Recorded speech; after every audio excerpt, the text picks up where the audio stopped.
Dear students, let us cover this poem Guru today. It has been written by Nissim Izquil.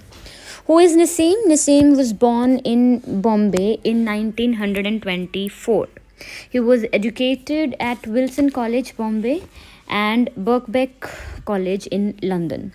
A poet of great repute, he has been a reader in American literature at the Bombay University, a visiting professor at Leeds University, and in 1974, an invitee of the US government under its International Visitors Program.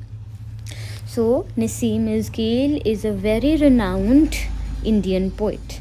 Okay, and today we are going to study his poem Guru. Now, before we actually start the poem, I think it will be better to just understand what the poem talks about.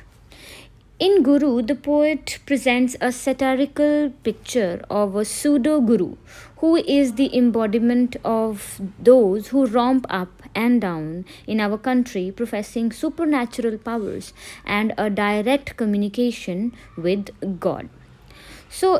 ये जो है satire है, एक तरह से ये poem satire क्या होती है, व्यंग्य कस्ती है किसके ऊपर, गुरुज के ऊपर. सूडो क्या होती है, नकली. ठीक है, सूडो गुरुज जो है हमारे, जो कि क्या बनते हैं, एम्बॉडीमेंट ऑफ सुपरनैचुरल पावर्स. वो दिखाते हैं कि दे पोजेस पावर्स, ऐसी पावर जो कि आउट ऑफ दिस वर्ल्ड हैं, and they have direct communication with God. तो भगवान से उनका सीधा संपर्क है, and they can help us reach God.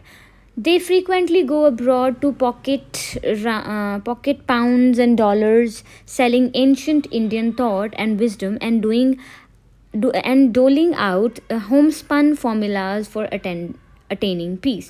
So basically, in gurus का काम क्या होता है, they have a good time, they indulge in merry making, घूमने जाते हैं, they earn in dollars and pounds, और कैसे अपने जो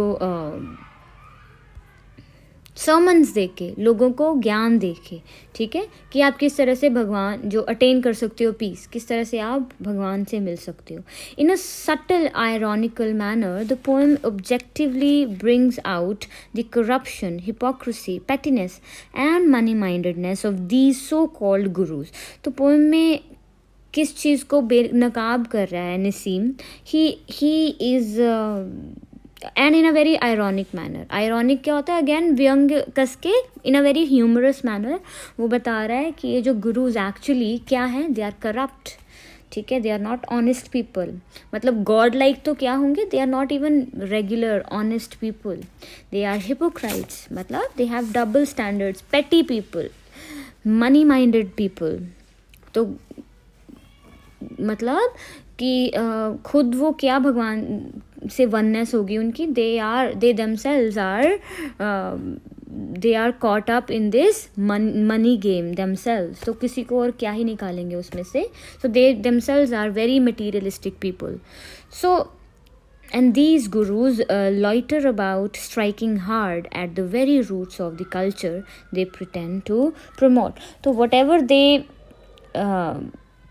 they say that they do, whatever they tell you that okay, we promote religion, we promote righteousness, लेकिन वो खुद ही उनकी रूट्स जो हैं खुद ही उस कल्चर से वो नहीं है. एंड लॉइटर होता है, loiter mean roaming about here and there, giving sermons, लोगों को ज्ञान बांटते फिरते हैं, लेकिन खुद अंदर से वो खोखले हैं. ठीक है, so let us start the poem now. The saint, we are told, once lived a life of sin. Nothing spectacular, of course, just the usual thing. The saint, we are told, the saint, the guru, हमें बताया जाता है, once lived a life of sin. कहते हैं ये खुद cents क्या गुरु बनेंगे, सेंट्स बनेंगे, दे themselves have a life of sin. Nothing spectacular, nothing out of the world, nothing shocking. ऐसा नहीं कि कुछ शॉकिंग चीज़ है कि ये गुरुज खुद ही सिन कमिट करते हैं, पाप की ज़िंदगी जीते हैं. ये कोई अजीब बात नहीं है. Of course just the usual thing, it is a very regular thing. आजकल के ज़माने में जहाँ पे हिपोक्रेसी जो है वही पलती है. So people are hypocrites, so are these gurus who claim, these saints who claim to be very religious but then they live a life of sin. ठीक है, और इसमें कोई शक की बात नहीं है. We smile, we are not surprised, unlikely though it seems. We too one day may grow up like him, dropping our follies like old clothes or creed. We smile, we are not surprised. तो ऐसे लोगों को देख के, ऐसे गुरु cents को देख के we smile. ठीक है, we are not surprised, हमें हैरानी नहीं होती. जैसे कि वो फर्स्ट स्टैंजा में भी कहता है नथिंग स्पेक्टैकुलर, उसमें कुछ अजीब बात नहीं है. In fact it does not surprise us. Why? Unlikely though it seems, yes, it is not normal for a guru or a saint to behave like that, but it does not surprise us because maybe following such gurus and saints, we too one day may grow up like them. शायद हम भी धीरे धीरे इनके sermons, इनके विचार, इनके वचन सुन के हम भी शायद वैसे ही हो जाएंगे एक दिन. Dropping our follies like old clothes and creed. ठीक है, फॉलीज क्या होती है? फुलिशनेस. तो we will also become foolish, mindless people without any depth whatsoever. But then we learn the saint is still a faithless friend, obstinate in argument, ungrateful for favors done, harsh with servants and the poor, discourteous to disciple, especially men, condescending, even rude to visitors except for the foreigners, and over scrupulous in checking the accounts of the ashram. He is also rather fat. Witnessing the spectacle, we no longer smile. If saints are like this, what hope is there then for us? Underline the last two lines. So these are very important. You may also quote them in your answers. तो क्या कह रहे हैं? But then we learn. But then कहता है it is a usual thing. We know, we can see, we know this very well. What? That these saints are faithless friends. ये कौन है? ये जो संत हैं, ये जो सबको नहीं बेटा, बट मोस्ट आजकल के ज़माने में मोस्ट सेंट्स जो हैं, वो क्या है? पखंडी हैं. They have this mask of being righteous man, but in fact they are not even good friends. Forget godly people. ठीक है, तो क्या कह रहे हैं? कहते हैं ये जो सेंट्स हैं, they are faithless friends, they are not our true friends, हमारे सच्चे साथी नहीं हैं. They are obstinate in argument. Obstinate क्या होता है? स्टबर्न, ज़िद्दी. तो जब वो सर्मन होता है वचन, अपने प्रवचन सुनाना, है ना. तो कहते हैं जब वो प्रवचन सुनाते हैं, जब कोई वो हमें ज्ञान, सो कॉल्ड ज्ञान देते हैं, तो वो अपने खिलाफ कोई बात नहीं सुनना चाहते. They are very obstinate. ठीक है, ungrateful for favours done, and they are ungrateful क्या कौन होता है? जो कि एहसान फरामोश हो, someone who does not reciprocate the favours done to them. तो कहते हैं बिल्कुल अनग्रेटफुल ये लोग हैं. Hard with servants and the poor. अगर कोई इंसान इनसे थोड़ा भी नीचे है पे ग्रेड में, मीन्स थोड़ा भी कोई गरीब इंसान है, ठीक है, कोई उनका नौकर है, they are very hard with them. Hard means they are very rude to them. Discourteous क्या होता है? Again very rude, not impolite, not polite with them. Discourteous to disciples, specially man. ठीक है, तो जो डिसाइपल्स होते हैं, डिसाइपल्स कौन होते हैं? उनके जो शिष्य होते हैं, दे आर प्यूपल्स.